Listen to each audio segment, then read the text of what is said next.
नमस्कार बच्चों, स्वागत है आपका स्कूल बड़ी लर्नर में। मैं हूं संजय और आज हम पढ़ेंगे कक्षा 7वीं की पाठ्य पुस्तक ध्रुवा का पाठ नंबर 12, जिसका शीर्षक है सही जलकारी बाई। जलकारी सन 1857 में अपने महल में रानी लक्ष्मीबाई चिंतित अवस्था में रानी वीर वेश में रानी के सामने नाना साहब और कुछ विश्वास पात्र सामंत बैठे हैं। पास ही एक पलंग पर रानी का दत्तक पुत्र दामोदर राव बैठा है। लक्ष्मीबाई, झांसी के वीरों, अंग्रेजों की विशाल सेना ने झांसी को चारों ओर से घेर लिया है।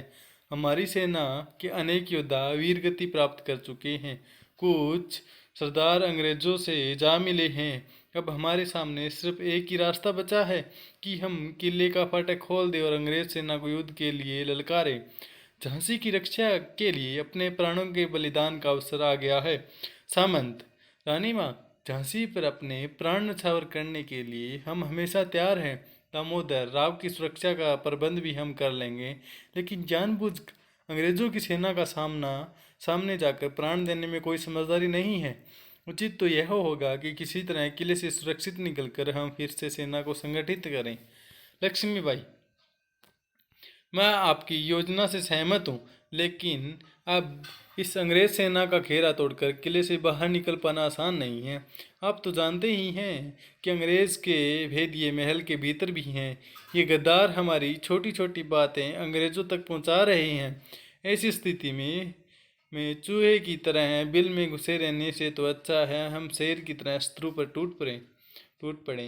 नाना साहब, महारानी, आप जैसी वीरांगना को हम मरने के लिए अंग्रेजों की सेना के सामने नहीं धकेल सकते। मैं सामंत की बात से सहमत हूँ। आपका यह निर्णय विरोचित तो है, पर रणनीति की दृष्टि से उचित नहीं है। हमें कोई दूसरा रास्ता निकालना होगा।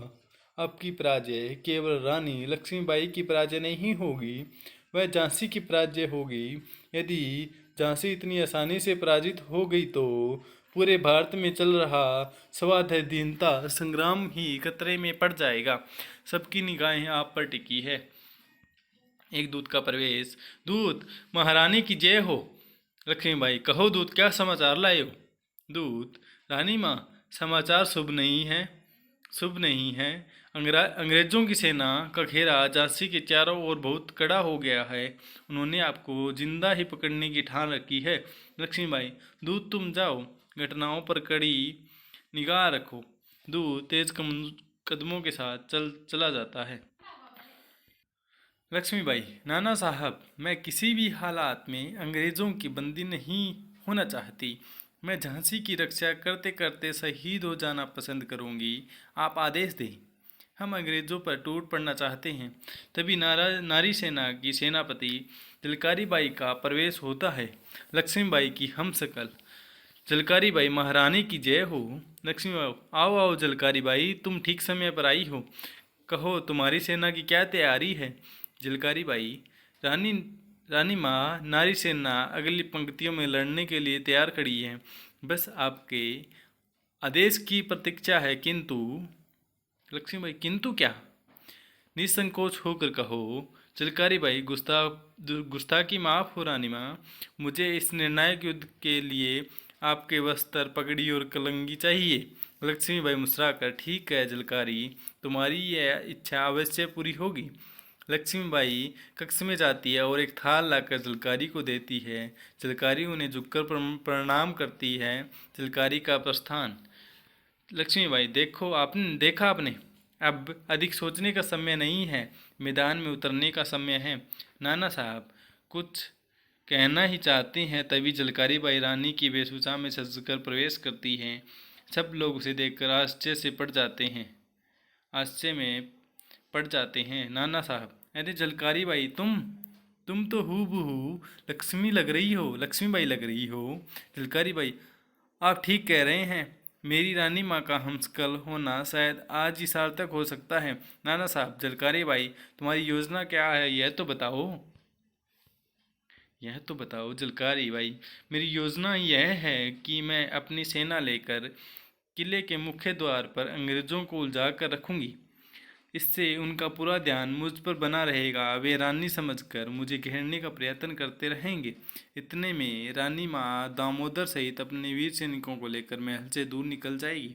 लक्ष्मी बाई, लेकिन झलकारी बाई, मैं तुम्हें जानबूझकर मौत के मुँह में कैसे जाने दूं?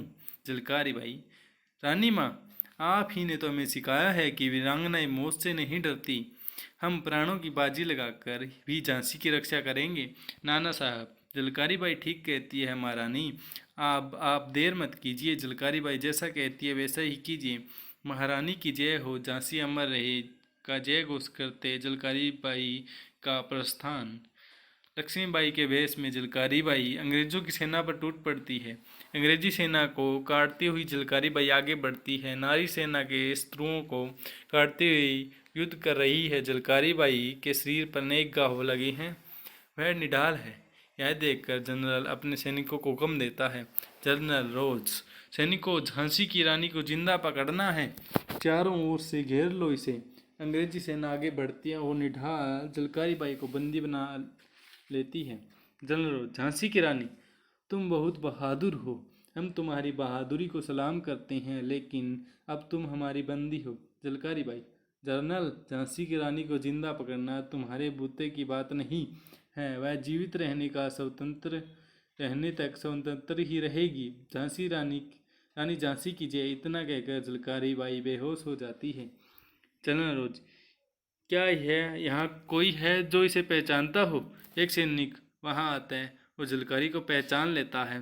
सैनिक, जनरल, आपका शक ठीक है, यह लक्ष्मीबाई नहीं है, उनकी हमशक्ल झलकारी बाई है। जनरल रोज, झलकारी बाई, इस औरत ने तो कमाल कर दिया। झलकारी बाई का अमृत से धरती पर पड़ा है। जनरल रोज आवाज खड़ा है। पर्दा धीरे धीरे गिरता है। धन्यवाद।